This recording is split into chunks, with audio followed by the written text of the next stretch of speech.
Technician का जो result out हुआ है जिसमें कि आपको डीवी के लिए बुलाया जा रहा है, यानी कि डीवी के लिए जो फाइनल मेरिट लिस्ट आपका जारी किया गया है उसमें कट ऑफ बहुत ज़्यादा हाई गया हुआ है।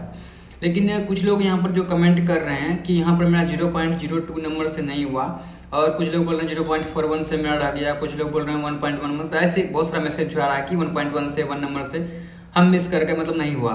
तो क्या जो है सेकेंड लिस्ट आएगा या फिर वेटिंग लिस्ट में हमको रखा जाएगा, और क्या मेरा चांस है कि आगे जो है मेरा डीवी के लिए हमको बुलाया जा सकता है, मेरा भी फाइनल सिलेक्शन हो सकता है। आज के इस वीडियो में कंप्लीट बात करेंगे इसी टॉपिक पर, तो वीडियो को आप लोग कंप्लीट देखिएगा और चैनल पर हैं चैनल को सब्सक्राइब करेगा, जिससे कि आगे आने वाला सारा वीडियो आपको देखने के लिए मिलते रहे।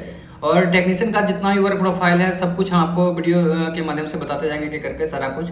और हम हैं यहाँ पर चेन्नई बोर्ड में, वर्कशॉप में मेरा ड्यूटी रहता है, तो हम सारा कुछ यहाँ पर बताने का प्रयास करेंगे, अपने अनुभव के द्वारा आप लोग को समझाने का प्रयास करेंगे। चलिए वीडियो को शुरू करते हैं बिना देर किए। सबसे पहले बता दें कि जैसे जिनका भी 0.02 मार्क्स नहीं हुआ या 0.41 मार्क्स नहीं हुआ, तो क्या सेकंड लिस्ट आएगा या वेटिंग लिस्ट। वेटिंग लिस्ट जो है रेलवे की तरफ से खत्म कर दिया गया है, मतलब ये 2018 के बाद से ही खत्म कर दिया गया है, ठीक है। तो अब है कि सेकेंड लिस्ट। देखिए होता क्या है, समझिए आप इस चीज़ को। जैसे अभी जितना भी रिजल्ट दिया गया है, ठीक है, जितना सीट है उतना रिजल्ट दिया गया है, क्योंकि यहाँ पर फाइनल डीवी के लिए बुलाया गया, डॉक्यूमेंट वेरिफिकेशन के लिए बुलाया गया है, तो लगभग जितना सीट रहता है उतना स्टूडेंट को यहाँ पर बुलाया जाता है। तो अब इसी वजह से कट ऑफ भी हाई गया है, क्योंकि इस बार एक एग्जाम कर दिया गया था, बाकी कंपटीशन कितना हाई है आप ये जानते हैं, पेपर भी उतना हार्ड नहीं था, इस वजह से थोड़ा सा आया हुआ है। हालांकि इस पर बाद में चर्चा करेंगे। लेकिन अब यहाँ पर क्या है कि जिसका कि 0.02 से नहीं हुआ, जिसका 0.41 से हुआ, 0.5 मार्क्स से नहीं हुआ है, उसका क्या है। तो जैसे कि अब जिनको भी डीवी के लिए बुलाया जाएगा, जैसे ही सारा का रिजल्ट आ गया, डीवी का डेट आएगा, डीवी के लिए बुलाया जाएगा डॉक्यूमेंट वेरिफिकेशन के लिए, तो वेरिफिकेशन में बुलाया जाएगा। तो ऐसा तो नहीं है कि जितना भी लोग को बुलाया जाएगा, यानी जिनका भी रिजल्ट हो गया वो 100% सभी आदमी आकर के ज्वाइन कर लेंगे, ऐसा नहीं होता, कभी भी नहीं होता। ऐसा हम लोग भी ज्वाइन किए थे, उस टाइम पे भी नहीं हुआ था। अब इसमें क्या है, बहुत सारे लोग जब आएंगे ज्वाइन करने के लिए, यहाँ पर डॉक्यूमेंट वेरिफिकेशन करने के लिए, तो क्या होगा कि डॉक्यूमेंट वेरिफिकेशन करा लेंगे। उसके बाद जब फाइनल डीवी होगा, यानी कि फाइनल जब आपका ज्वाइनिंग होता है, तो एक बार फिर से डॉक्यूमेंट वेरिफिकेशन होता है। तो इसमें बहुत सारे लोग आएंगे और क्या करेंगे, मतलब 2% आदमी ऐसा कर सकते हैं, 1% 2% आदमी ऐसा कर सकते हैं कि वो आएंगे और उनका क्या हुआ रहेगा कि इधर मान लीजिए कि टेक्नीशियन 3 का रिजल्ट हुआ और ये लेवल 2 का जॉब है, इनसे अच्छा कोई जॉब जो है इस बीच में उनका हो गया, तो वो यहाँ आएंगे। फाइनल जब डीवी होगा उनका, यानी कि जब आपका जिस जोन में आपका हो जाएगा, जहाँ पर ड्यूटी पड़ेगा, जैसे मान लीजिए वर्कशॉप हुआ, तो वर्कशॉप में आपको एक बार फिर से डीवी कराया जाएगा। इस डीवी के बाद वहाँ पर जो आएंगे वो क्या है, एक्सटेंशन करवा लेंगे अपना 6 महीना या 8 महीना, इस तरह से कि हमको अभी जॉब नहीं करना है, मतलब अभी हमको ज्वाइन नहीं करना है, 6 महीने के बाद हम ज्वाइन आकर के ज्वाइन कर लेंगे। इसका एक पेपर बनता है, पेपर बना के ऐसा कर लेंगे। तो 1% आदमी ऐसा भी कराएंगे, तो वो ज्वाइन नहीं करेंगे, ठीक है। लेकिन ये 6 महीने के लिए एक्सटेंड कराएंगे कि हमको 6 महीने के बाद फिर ज्वाइन करना है। तो ऐसे में क्या होगा, बहुत सारे लोग क्या करते हैं कि एक्सटेंड करवाते हैं, और एक्सटेंड करने के बाद मतलब एक्सटेंड तो वही लोग कराते हैं जिनको भरोसा रहता है कि मेरा कहीं ना कहीं दूसरा जॉब हो जाएगा, और वो लोग एक्सटेंड करा जाते हैं और उसमें कहीं ना कहीं दूसरा जॉब हो भी जाता है, इससे अच्छा जॉब हो जाता है, तो वो यहाँ आकर के ज्वाइन नहीं करते हैं। मतलब बहुत कम ही लोग एक्सटेंड करने के बाद जो ज्वाइन करते हैं, आकर के ज्वाइन नहीं करते हैं, ठीक है।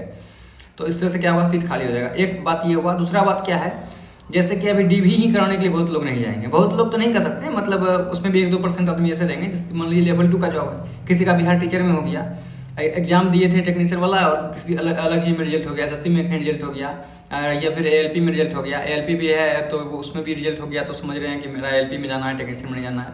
ऐसा यदि हो सकता है कि ऐसा अभी हो, तो ऐसा यदि है तो क्या होगा कि वो लोग डीवी में यहाँ नहीं आएंगे, टेक्नीशियन को चॉइस प्रेफरेंस में नहीं रखेंगे, एएलपी में जाना चाहेंगे तो वो लोग नहीं आएंगे। तो ऐसे में क्या होगा, कुछ ना कुछ सीट जो है वो बच जाएगा।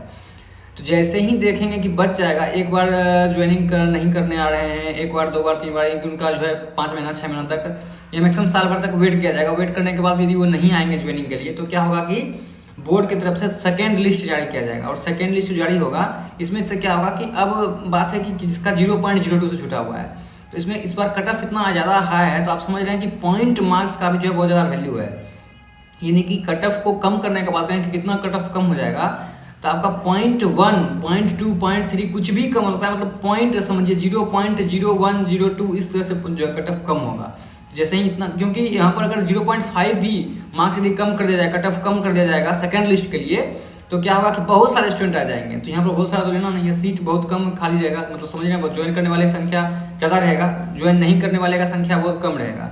जितना ज्वाइन नहीं करेंगे उतना ही सीट पर जो है सेकंड लिस्ट जारी किया जाएगा। तो ऐसे में सेकंड लिस्ट जारी होगा, तो हमको ऐसा लगता है कि मतलब वही 0.02, 03, 04 मतलब 0.05 मार्क्स तक कम होगा सेकंड लिस्ट में। ऐसा हमको, मेरा अनुभव हम आपको बता रहे हैं अपने अनुभव से, ठीक है।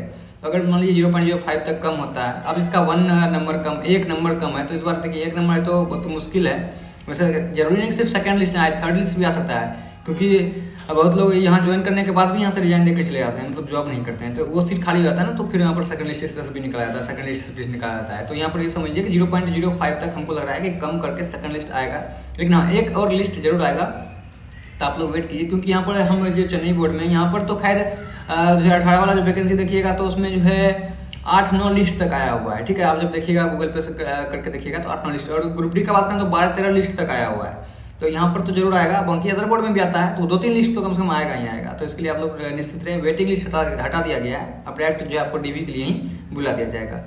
तो ये चीज़ था, इस महीने में आपको क्लियर समझ गए होंगे सब कुछ। और कब तक आएगा सेकंड लिस्ट, जब तक फाइनल ज्वाइनिंग नहीं होता है, ज्वाइनिंग के 5-6 महीने कम से कम सबको ज्वाइन करा लेंगे, ज्वाइन कराने के 6 महीने कम से कम 6 महीने के बाद आपका जो है सेकंड लिस्ट आने का कुछ संभावना बनेगा।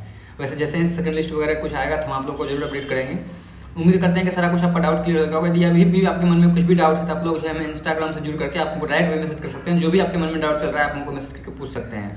बाकी कमेंट कीजिएगा, कमेंट भी आप लोग करेक्ट करते हैं हम, और कमेंट के अकॉर्डिंग वीडियो भी बना देंगे, आप लोग को सब कुछ क्लियर कर देंगे। तो आज के इस वीडियो में इतना ही, टेक्नीशियन से रिलेटेड हर एक छोटा छोटा और बड़ा से बड़ा चीज़ जो आपको हम वीडियो के माध्यम से बताते रहेंगे।